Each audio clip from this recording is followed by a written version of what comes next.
서울 소재의 모 대학, 성대한 입학식이 진행되고 있습니다. 즐거운 표정의 학생들과 학부모.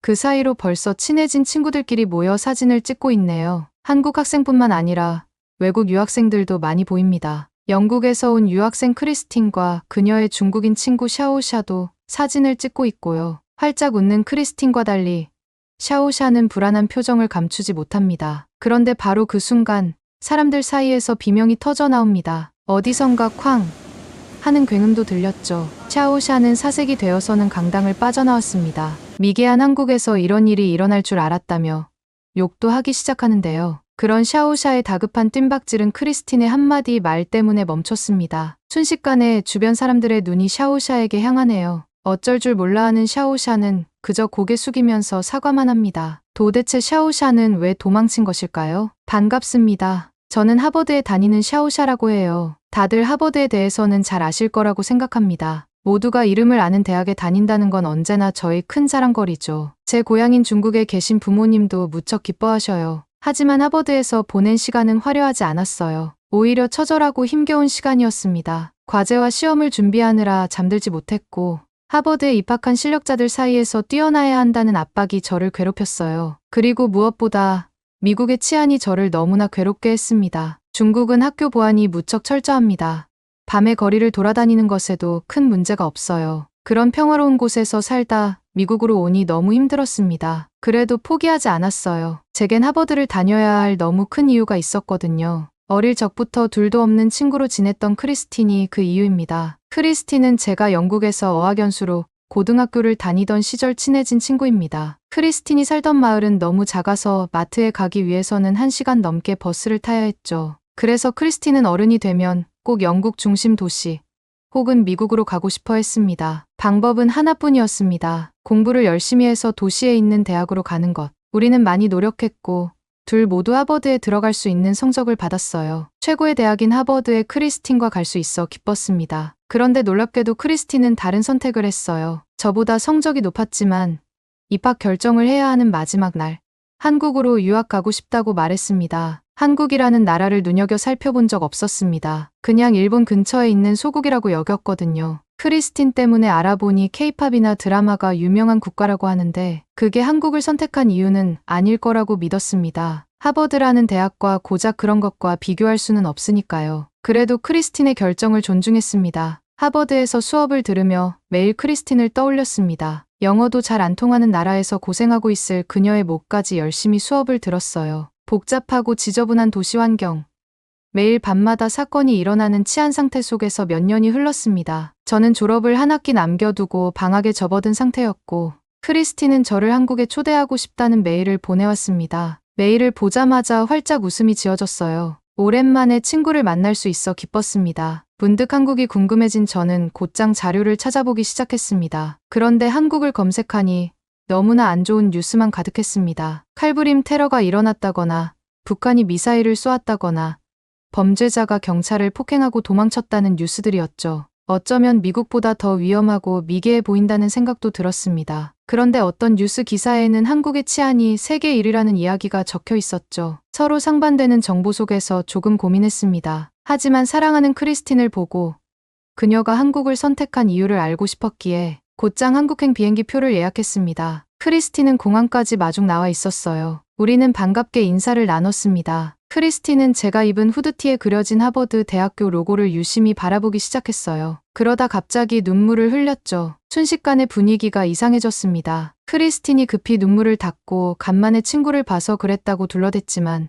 거짓말이었습니다. 도대체 한국에서 어떤 생활을 했길래 저를 보자마자 눈물이 난 걸까요? 아직 다 보지도 못했지만 저는 한국이 미워졌습니다. 그렇게 경계심이 가득해진 채 숙소로 가는 버스를 타야 했어요. 크리스틴은 공항에서 버스를 찾는 게 익숙하지 않은지 길을 헤맸습니다. 인터넷으로 검색해도 한국말을 쓰지 못해 엉뚱한 결과만 나왔어요. 우왕좌왕하고 있는데 갑자기 크리스틴이 어디론가 홀로 걸어갔습니다. 버스 정류장 근처에서 담배를 피우고 있던 남자에게 향하고 있었죠. 남자는 너무나 차가운 표정을 하고 있었습니다. 기분이 나쁜 상태인 듯 했는데 제가 미국에서 경험한 바로는 그런 사람에게 길을 물어도 답을 알지 못한 경우가 많았죠. 오히려 욕을 듣기도 했습니다. 그래서 저는 크리스틴을 말리려고 황급히 그녀를 따라갔어요. 하지만 제 예상은 완전히 틀렸습니다. 남자는 크리스틴이 서툰 한국말로 질문을 하자 너무나 밝은 웃음을 지으며 천천히 또박또박 길을 알려주었어요. 그동안 피고 있던 담배는 등 뒤로 숨겨 크리스틴과 저에게 연기가 오지 않도록 했습니다. 남자가 알려준 버스를 탈 때도 저는 경계를 늦추지 않았어요. 그런데 크리스틴은 태평하게 잠을 청하기 시작했습니다. 짐을 한가득 가지고 있는데도 말이죠. 자세히 보니 버스 안에 탄 사람들 대부분이 편한 자세로 잠을 청하거나 아무런 경계도 하지 않고 창밖을 내다보고 있었어요. 누군가는 노트북을 꺼내 일을 하는 중이었고 누군가는 책을 보고 있었습니다. 소지품 소매치기 범죄가 빈번하게 일어나는 미국에서는 상상도 할 수 없는 풍경이었어요. 특히 대학생들이 많이 타는 지하철이나 버스에서 노트북과 책을 훔치는 경우가 많아서 대중교통을 탈 때는 가방을 꼭 앞으로 매야 했습니다. 하지만 우리가 숙소 근처 버스 정류장에 도착할 때까지 아무런 소란도 발생하지 않았어요. 숙소는 크리스틴 대학 근처였습니다. 숙소로 가는 길에는 시끄러운 술집이 많았죠. 저는 미국 술집에서 일어나는 여러 사건 사고를 크리스틴에게 말했고 크리스틴은 경악을 하며 한국에서는 그런 일이 벌어지지 않는다고 답했습니다. 그러다 문득 배가 고파진 우리는 숙소 바로 앞에 있는 편의점으로 향했어요. 저는 거기서 입을 다물지 못했습니다. 하버드 근처에도 비슷한 형태의 가게가 많았습니다. 바쁜 시험 기간이면 거기서 값싼 빵을 사 끼니를 때웠죠. 그런데 한국의 편의점은 작고 어두운 가게가 아니었습니다. 규모가 컸고 판매하는 물건의 종류도 다양했죠. 한국의 편의점은 다양한 식품들을 사서 곧바로 조리해서 먹을 수 있는 음식점에 가까웠습니다. 라면 같은 간단 조리 식품은 물론 차이나타운의 딤섬을 떠올리게 하는 잘 만든 만두까지. 왜 여태껏 이런 걸 몰랐을까 의아해했습니다. 편의점에 있는 전자레인지로 음식을 곧바로 조리할 수 있었고 모두 무료였죠. 미국 편의점에서는 컵누들에 부어 먹을 온수를 사기 위해 돈을 내야 했습니다. 편의점 안에 마련된 테이블에 앉아 크리스틴에게 이 이야기를 했더니 거짓말 치지 말라며 믿지 않았어요. 그렇게 수다를 떨다 라면을 먹기 시작했어요. 너무 다양한 라면의 종류와 깊고 진한 맛에 감탄하며 테이블 옆 유리창으로 건너편 술집을 보았습니다. 문을 활짝 열어놓은 술집은 화려한 조명을 튼 채 영업하고 있었죠. 미국의 지하 술집과 정말 비교되는 모습이었습니다. 그러다 문득 저기서 사건이 발생하면 어쩌나 싶었어요. 술에 취한 사람들이 시끄러운 음악을 듣다 감정이 격해져 시비가 붙는 건 미국에서도 자주 일어나는 일이기 때문이죠. 기사에서 본 미개한 한국의 모습이 실제라면 그런 일이 무조건 벌어질 거라는 확신이 들었습니다. 그리고 그런 예상은 꼭 들어맞고 말았습니다. 갑자기 술집 쪽에서 괴성이 들렸습니다. 자리에 앉아 술을 마시던 사람들이 하나둘 일어났고 이윽고 가게 안에서 폭약이 터지는 듯한 연기와 불꽃이 보이기 시작했어요. 누군가 총을 쏜 줄 알았습니다. 미국에 살며 총기 난사를 직접 경험한 적은 없었지만 총소리를 멀리서 들었을 때의 불안감은 말로 설명할 수 없었습니다. 한국은 총을 가질 수 없다고 들었는데 그마저도 이미 물 건너갔다는 절망감 속에서 저는 가게를 뛰쳐나갔습니다. 헐레벌떡 뛰고 있는데 무언가 이상했습니다. 거리에 있는 사람들이 술집 쪽으로 아무런 생각 없이 걸어가고 있었어요. 얼른 뒤를 돌아보았습니다. 거기에는 황당하다는 웃음을 지으며 저를 뒤따라온 크리스틴과 누군가를 향해 박수를 치고 있는 술집 손님들이 보였어요. 생일 축하 이벤트라고 크리스틴은 설명해 주었습니다. 사람들이 일어났던 건 가게에서 틀어놓은 생일 축하 음악에 맞춰 박수를 쳐주기 위해서였고 제가 봤던 불꽃은 생일을 맞은 손님에게만 해주는 폭죽 서비스였죠. 직원들이 자그마한 폭죽을 케이크와 술병에 꽂아 손님의 테이블 주변에서 흔들어주고 있었습니다. 그날 밤 크리스틴은 저를 계속 놀렸습니다. 그리고는 저에게 한국이 치안일위 국가라는 뉴스 기사를 보여주었죠. 저도 이미 본 기사였습니다.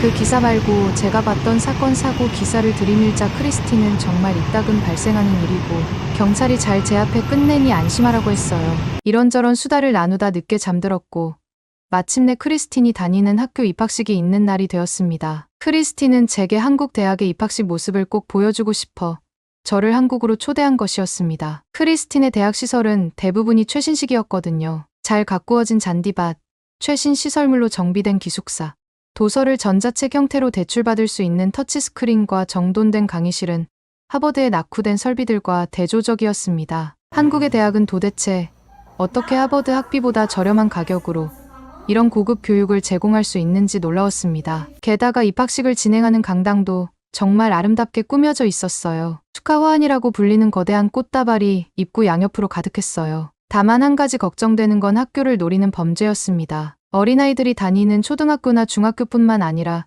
대학도 미국에서는 폭력 범죄가 자주 발생하는 곳이었으니까요. 그래서 하버드에서는 이런 행사를 하는 날마다 꼭 무장 경찰을 학교 곳곳에 배치했습니다. 그런데 크리스틴의 학교는 그렇지 않았어요. 학교 시설물에 쓸 돈을 이런 곳에 조금이라도 투자하면 훨씬 안전할 텐데 입학식이 열리는 강당은 무방비하게 모든 문이 열려 있었습니다. 혹시나 범죄가 발생해서 강당 안에 갇히거나 피해를 입으면 어쩌지 걱정했어요. 입학식 시작 시간이 가까워지고 강당 안에 사람들이 점차 많아질수록 그런 불안은 더더욱 커졌습니다. 즐거워하는 크리스틴 옆이라 티는 내지 못했지만 손이 땀으로 범벅이었습니다. 그러다 뒤에 서 있던 한국 남학생과 부딪혔습니다. 남학생은 일행을 기다리는지 휴대폰만 들여다보고 있었는데 공항에서 담배를 피던 남자처럼 표정이 너무나 차가웠어요. 하지만 저와 눈이 마주치자마자 공손한 미소를 지으면서 고개를 꾸벅 숙였습니다. 미국이었다면 따가운 눈초리를 받을 만한 일이었어요. 도대체 한국 사람들은 표정을 알 수 없었습니다. 무표정한 건지 화가 난 건지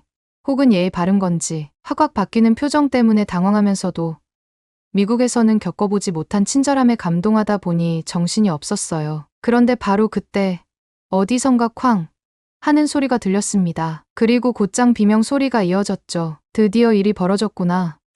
절망스러웠습니다. 하지만 여기서 죽긴 싫었어요. 학교 대상 범죄가 많아지다 보니 대학에서도 범죄 대피 요령을 알려주었고 저는 그것을 아직 잘 기억하고 있었습니다. 허리를 숙이고 머리를 감싼 채 사람들 사이를 밀치며 최대한 빠르게 출구로 나갔어요. 그 사이에도 굉음은 계속 들렸고 사람들의 비명 소리도 더욱 커졌죠. 한국 같은 소국에서는 죽고 싶지 않다고 소리치며 앞으로만 달렸습니다. 질끈 감은 눈을 떴을 때 저는 강당 밖으로 뛰쳐나온 상태였습니다. 등 뒤에서 익숙한 목소리가 저를 부르고 있었어요. 크리스틴이었습니다. 얼른 뒤를 돌아보았는데 크리스틴은 얼굴이 새빨갛게 변한 채 푸아 웃음을 터뜨리며 저를 부르고 있었습니다. 강당 중앙으로 큰 북과 트럼펫을 연주하며 움직이는 사람들이 보였어요. 제가 들은 쾅 하는 소리는 입학식의 시작을 알리는 북소리였던 겁니다. 사람들은 너나 할 것 없이 비명처럼 높은 환호를 지르고 있었죠. 한국은 그런 나라가 아니라고, 그러니 안심하라고 크리스틴은 계속 말해주었습니다. 사람들의 표정이 조금 차가워 보이긴 하지만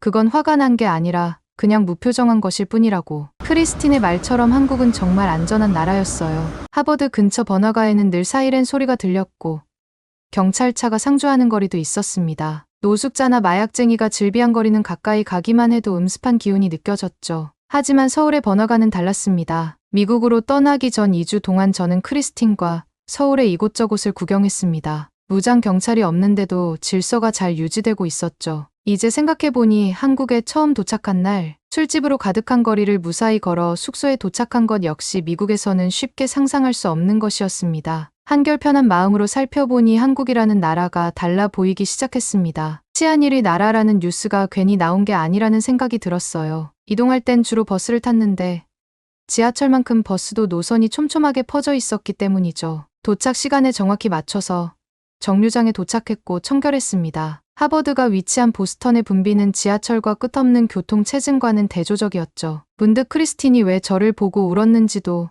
정말 궁금했어요. 그래서 결국 크리스틴과 편의점 바깥에 마련된 테이블에 앉아 커피를 마시며 넌지시 물었습니다. 그러자 크리스틴은 민망한 듯 웃음을 터뜨렸죠. 이 정도면 알았을 거라고 생각했는데 아직도 모르겠냐며 제 어깨를 토닥였고요. 사실 크리스틴이 한국을 선택한 이유는 낯선 외국이기 때문이었습니다. 그런데 막상 와보니 안전하고 편리한 나라였던 것이죠. 그것을 알기 전 한국 공항에 처음 도착했을 때 크리스틴은 하버드에 가지 못한 걸 죽도록 후회할까 봐 불안했다고 털어놓았습니다. 그런 불안을 완전히 내려놓은 지금 하버드 로고가 그려진 옷을 입고 공항에 나타난 저를 보니 옛날에 자신이 떠올라 눈물을 흘렸다고 설명해 주었어요. 한국에 오기 전까지만 해도 저는 크리스틴이 하버드에 오지 않은 건 실수라 말하고 싶었습니다. 지금이라도 설득해 하버드로 데려올 수 있지 않을까 넘겨 싶었죠. 하지만 오히려 제가 크리스틴에게 설득당해버리고 말았네요. 크리스틴과 진심을 터놓고 이야기한 저녁,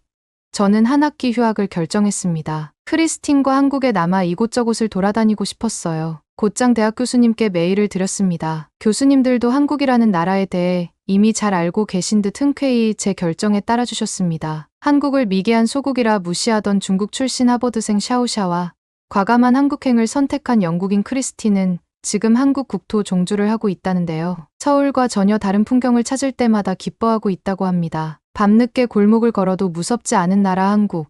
치안과 국민 수준 모두 높은 한국에서 더 많은 경험을 하고 가길 바랍니다. 앞으로도 저희 채널의 사연을 가장 빠르게 받아보고 싶으시다면 구독과 좋아요, 알림 설정 부탁드립니다. 12시간의 긴 비행을 마친 제네바 남학생들이 있습니다. 한 명은 인천공항을 구경하며 신나 있는데 나머지 둘은 식은땀까지 흘리며 두리번거리네요. 그때 낯선 여자가 다가옵니다. 추상적인 행동을 하더니 신난 남학생과 어디론가 가네요. 귀신에 홀린 것처럼 여자를 따라가는 친구를 말리기 위해 나머지 두 남학생도 달려갑니다. 그러다 도저히 이해할 수 없는 장면을 목격했다고 하네요. 과연 뭘 본 걸까요? 자세히 알아보겠습니다. 안녕하세요. 저는 제네바 출신 패트릭입니다. 20살이 된 기념으로 친구들과 갑작스럽게 해외여행을 떠나게 되었죠. 사실 저는 여행을 싫어해요. 특히 외국에 나가는 건 더 싫어하죠. 그런 제가 낯선 한국에 방문한 건 친구 로랜드의 고집 때문이었습니다. 이 여행에서 저는 한국에 너무 충격을 받았어요. 다시는 해외여행을 하기 싫다는 생각이 들 정도였죠. 사실 원래 목적지는 한국은 아니었습니다. 홍콩을 가고 싶었거든요. 술도 엄청 마시고 도박도 해보고 유흥을 즐기는 걸 기대했습니다. 하필 그 시기 러시아 우크라이나 사태가 터지면서 중국이 혼란을 틈타 전쟁을 벌일 수도 있다는 찌라시가 돌았거든요. 결국 홍콩 여행이 취소되고 상실감이 정말 컸습니다. 그런 와중에 로랜드가 듣도 보도 못한 나라 이름을 꺼내는 것 아니겠어요? 블랙핑크와 오징어 게임 이야기를 듣고 나서야 한국이라는 나라를 떠올릴 수 있었습니다. 동양 나라로 여행이 좌절됐으니 주변에 융프라우 같은 곳으로 가자고 할 줄 알았는데 갑자기 한국이라니. 로랜드가 한국 문화를 좋아하는 건 알고 있었지만 이렇게까지 고집할 줄은 몰랐어요. 제네바 젊은이 중 몇몇은 한국에 관심을 가지고 있었지만 주류는 아니었습니다. 사실대로 말하면 한국 가서 볼 게 있겠나 싶었죠. 실제로 한국에 오니 그 예상은 반쯤 맞았고 또 반쯤 틀렸습니다. 홍콩처럼 발전한 유흥 문화가 있는 곳도 아니고 심지어 중국과 붙어 있고 휴전 상태라는 이야기까지 들었을 때는 정말 가기 싫었어요. 비행기에 탈 때도 동양인들이 너무 많아 낯설었습니다. 이상한 마늘 냄새도 나는 것 같았죠. 제일 불쾌했던 건 밤이 되어 잠을 청하려는데 동양인들이 뭔가를 동시에 먹기 시작하는 겁니다. 짜증 반 궁금증 반으로 뭔지 살펴보았죠. 자세히 보니 컵에 든 빨간 라면이었어요. 로랜드가 컵라면이라고 알려주더니 자기도 시켜서 먹었습니다. 편하게 자고 싶은데 전혀 그럴 수 없었어요. 옆에 앉아있던 올리버도 마찬가지였습니다. 저와 올리버가 점점 표정이 안 좋아지자 로랜드는 자기 태블릿을 주었어요. 태블릿 안에는 한국 영화가 엄청 많았습니다. 재밌어 보이는 걸 찾았어요. 그런데 포스터가 너무 비슷해서 전혀 흥미가 생기지 않았습니다. 한국에는 배우가 적은 게 분명했습니다. 얼굴은 똑같은데 분장이나 의상만 다른 배우를 크게 채워 넣은 포스터밖에 없었죠. 그러던 중 낡은 가족 사진 위에 한국어가 크게 적힌 포스터를 발견했습니다. 로랜드도 처음 보는 단어라 알 수 없었어요. 그래도 자막은 있다고 해서 틀어보았습니다. 하지만 그건 정말 해서는 안 되는 선택이었죠. 비행기가 착륙할 때까지 한숨도 못 잤습니다. 공포 영화였는데 너무 무서웠거든요. 나중에 알고 보니 그 영화의 제목은 장화홍련이었습니다. 한국에서도 가장 무서운 공포 영화 1위로 꼽히는 영화를 외국인인 저와 올리버가 아무런 준비도 없이 본 겁니다. 공항에 도착했을 땐 정말 늦은 밤이었거든요. 공항 안이 밝았는데도 저와 올리버는 자꾸 주변을 살폈습니다. 로랜드는 저희를 비웃으며 공항 안을 구경했습니다. 대부분 문을 닫은 상태였지만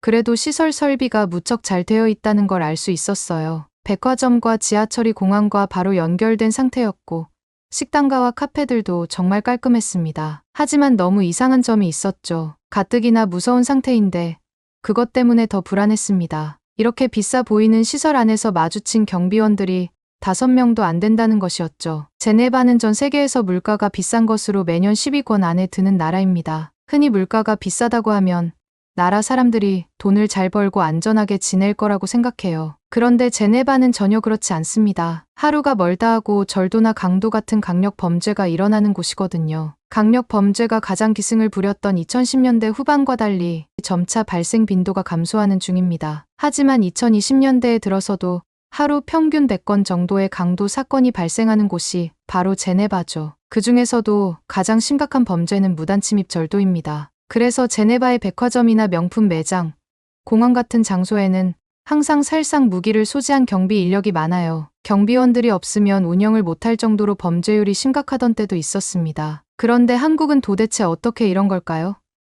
자세히 살펴보니 경호원들도 살상용 무기가 아니라 제압용 도구 정도만 가지고 다녔습니다. 이렇게 넓은 공간을 지킬 인력이 없는 것 아니냐는 올리버의 물음에 로랜드는 고개를 저었죠. 그냥 치안이 좋고 안전한 나라라는 것이었습니다. 그런 나라에서 어떻게 장화홍련 같은 무서운 영화를 만들 수 있는 건지 도저히 이해할 수 없었어요. 다시 그 영화를 떠올리니 등 뒤가 서늘해졌어요. 무언가 뒤에 서 있는 것 같아서 얼른 뒤돌아보았습니다. 그런데 놀랍게도 올리버도 동시에 뒤를 돌아보았답니다. 뒤에는 아무것도 없었지만 온몸에 소름이 돋았습니다. 차지가 떨리는 것 같았죠. 겨우 영화 따위에 이렇게 무서워하는 게 말이 되나 싶을 정도로요. 그래서 올리버가 비명을 질렀을 때 너무 놀랐습니다. 뒤도 안 돌아보고 달아났죠. 한참을 뛰어가서 숨이 턱끝까지 찼을 때야 겨우 뒤돌아보았습니다. 올리버가 턱을 부여잡은 채 쪼그려 앉아 있었어요. 올리버는 몇 달 전부터 어금니 치통 때문에 정말 많이 아파하고 있었습니다. 그러나 제네바에서는 도저히 올리버의 치통을 치료할 방법을 찾을 수 없었죠. 스위스 국가 안에서도 제네바는 특히 치과 진료비가 비쌉니다. 물가가 비싼 것과 별개로 의료 서비스 비용이 말도 안 되거든요.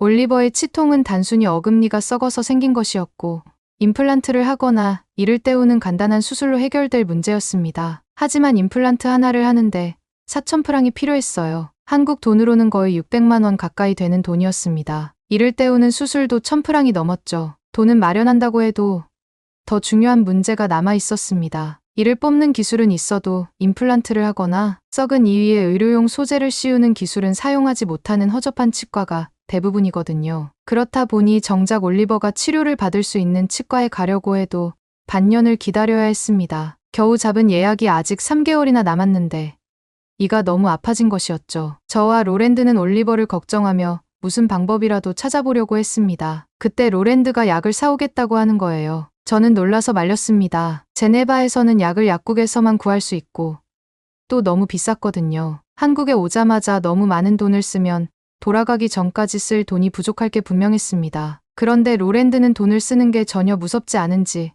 근처 편의점으로 뛰어갔죠. 놀랍게도 로랜드는 진통제를 사서 나왔습니다. 게다가 한국 돈으로 3,000원이라는 아주 저렴한 금액에 구했다는 이야기도 들었죠. 저에게 공항은 관광객들의 돈을 털어가기 위해 혈안이 된 공간이었습니다. 스위스 공항에서는 기본적으로 모든 물건 가격이 3배 비싸졌거든요. 그런데 약을 이렇게 저렴한 가격에 구할 수가 있다니 한국의 인천공항은 계속 놀라운 경험만 제공해 주어서 믿기 힘들 정도였습니다. 올리버는 진통제를 먹고 10분 정도가 지나자 상태가 호전되었습니다. 한번 아파서 그런지 아까보다 더 불안해하는 것 같았죠. 그 와중에도 로랜드는 공항 구경에 신이 난 상태였습니다. 바로 그때였어요. 로랜드의 뒤에서 낯선 여자가 나타났습니다. 인기척도 없이 나타난 여자는 로랜드에게 무어라고 말을 걸기 시작했죠. 뒤늦게 그 모습을 발견한 저는 하마터면 들고 있던 휴대폰을 놓칠 뻔했습니다. 로랜드가 갑자기 여자를 따라가기 시작한 것이었습니다. 로랜드는 조심성이 없는 사람이 아니었어요. 아무런 의심도 없이 처음 본 한국 여자를 따라간다는 건 있을 수 없는 일이었습니다. 전혀 설득력 없고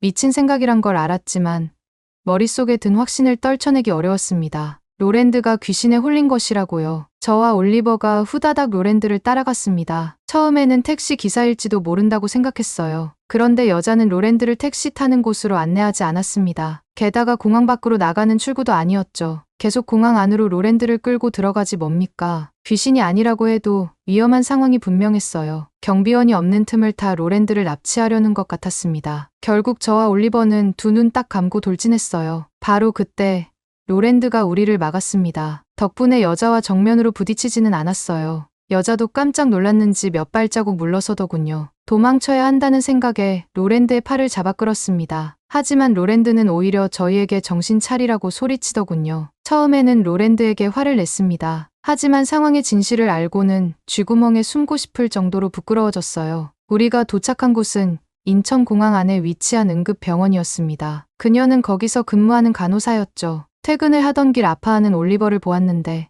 외국인이라 도움을 줄 방법을 고민하다 그나마 가장 가까이 있던 로랜드에게 병원 위치를 알려준 것이었죠. 하지만 그녀가 안내해준 병원은 우리에게 전혀 도움이 되지 않았어요. 이미 운영 시간이 끝난 상태였습니다. 간호사는 오늘이 첫 출근이라 그 사실을 뒤늦게 기억해냈죠. 그래도 고마웠습니다. 게다가 생각할수록 놀라웠습니다. 공항 근처도 아니고 공항 안에 병원이 있다니. 제대로 된 치과 수술을 해주는 병원을 찾기 어려운 제네바와 달리 한국은 의료 인프라가 놀라울 정도로 잘 갖춰진 모양이었죠. 한국이 공포 영화를 잘 만드는 이유가 거기 있다고 생각했습니다. 공포 영화에서 벌어지는 무서운 상황이나 절체절명의 위기를 겪지 않을 안전한 환경에서 생활하기 때문이라고요. 현실이 무섭다면 누가 일부러 공포 영화를 만들고 보겠습니까? 그만큼 안전하다는 반증이라고 확신했죠. 간호사는 미안하다고 말하면서 주소 하나와 전화번호 하나를 주었어요. 그녀가 이전에 근무하던 서울의 치과였는데 외국인 수술도 자주 하던 곳이라고 설명했죠. 하지만 저희는 곤란한 표정을 지었어요. 돈이 없었거든요. 그녀는 저희가 돈 문제로 걱정하고 있다는 걸 단숨에 알아챘습니다. 그리고는 제가 태어나서 처음으로 겪어본 행동을 했죠. 곧장 치과 원장에게 전화를 걸지 뭡니까? 제네바에서는 누구도 남의 문제에 이렇게 나서주지 않았거든요. 하지만 그녀는 오늘 공항에서 처음 본 외국인들이 가족이라도 되는 것처럼 행동했습니다. 전화 너머의 원장도 정말 친절했어요.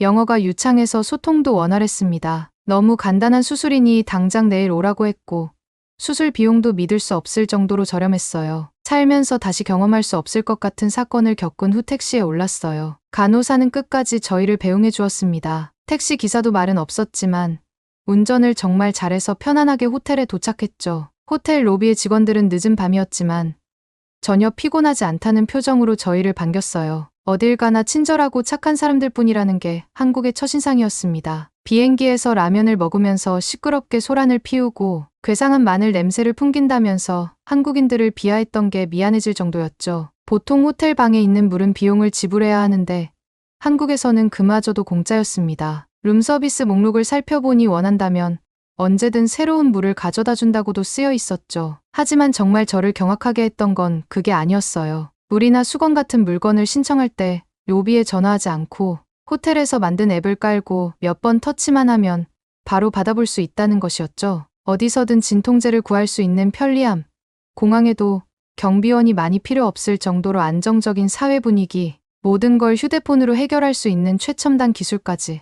로랜드조차 한국이 이런 곳인 줄 몰랐다고 말했습니다. 바로 다음날 방문한 치과에서 올리버는 말끔하게 충치를 치료했습니다. 제네바에서는 3개월을 더 기다려야 겨우 받을 수 있는 수술을 방문한 당일 끝내버린 거죠. 가격도 믿을 수 없을 만큼 저렴했습니다. 치과 로비에 앉아 살펴보니 벽에는 국제의학연구기관에서 수상한 상장이 엄청 걸려 있었어요. 하지만 저는 기쁘지 않았습니다. 눈물이 흐를 정도로 슬펐어요. 한국 여행을 온 게 정말 후회되기 시작했습니다. 제네바에 돌아가서도 계속 한국의 편리함을 그리워할 것 같았기 때문입니다. 치과 치료는 올리버가 했고 한국에 관심을 가지고 있던 건 로랜드였지만 옆에서 그 모든 모습을 지켜보면서 저는 한국을 사랑하게 되어버렸거든요. 오히려 한국에서 느낀 편안함을 다른 곳에서는 느끼지 못할까봐 평생 해외여행을 하지 않고 싶다는 충동도 들었습니다. 누군가는 오바한다고 생각할 수 있지만 저는 진심으로 한국에 온 걸 인생 최악의 선택이자 최고의 선택이라고 믿게 되었죠. 한국은 볼거리도